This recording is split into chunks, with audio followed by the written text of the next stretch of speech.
Okay, Assalamualaikum, salam sejahtera guys. Selamat datang ke channel YouTube Faizal Kapli. Okay, hari ni kita ada sebiji Myvi.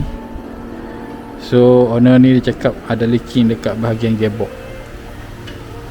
Kalau atas ni tak nampak. Alright. Tapi dia punya bahagian bawah ni memang leaking teruk lah. Dia boleh jadi gasket pun boleh jadi.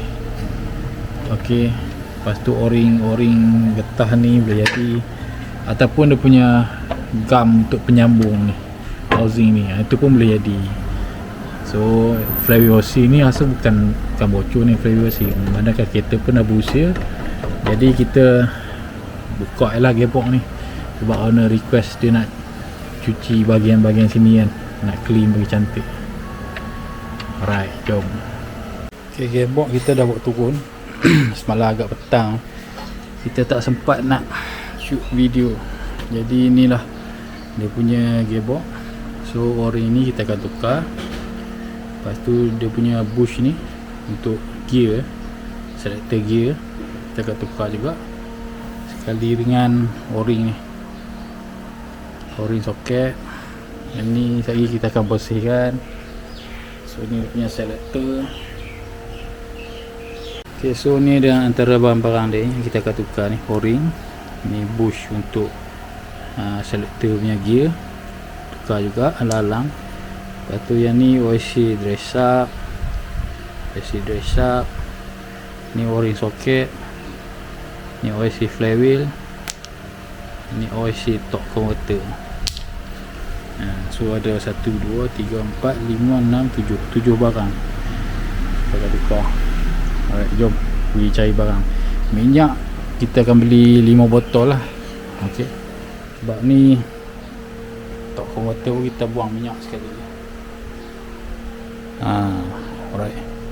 Okay, so housing dia pun kita dah cuci semua.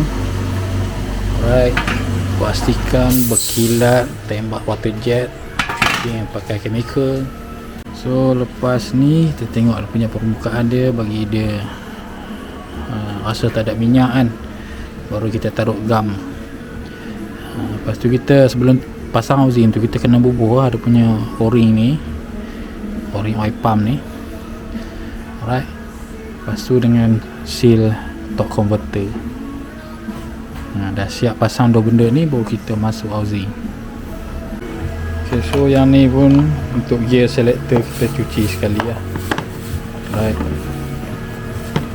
lepas tu ni untuk soket gearboxnya cuci juga, kita masuk o-ring baru.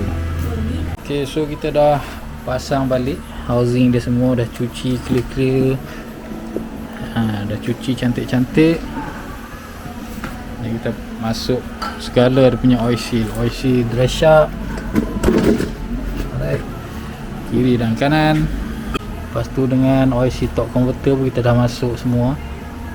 Okay, dress up dah. Lepas tu yang bush untuk oil seal gear lever ni kita dah masuk. Ok, jom kita masuk kat kereta pula. Ok, so gearbox kita dah masuk.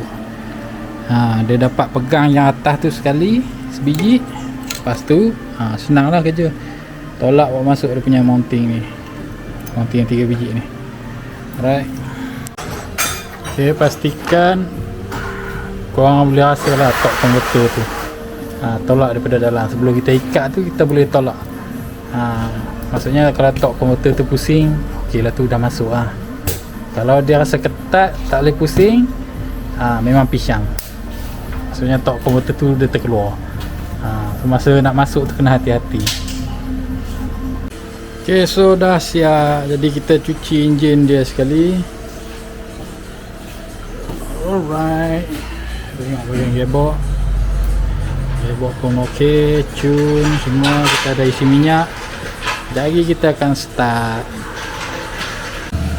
So bahagian bawah semua dah komplit.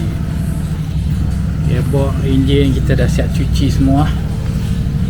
Ok, dia punya filter pun kita tukar lain, sebab ada request nak tukar filter gearbox sekali. Ok, daripada kotor sampai bersih macam ni. Sudah settle. Okay, jom start.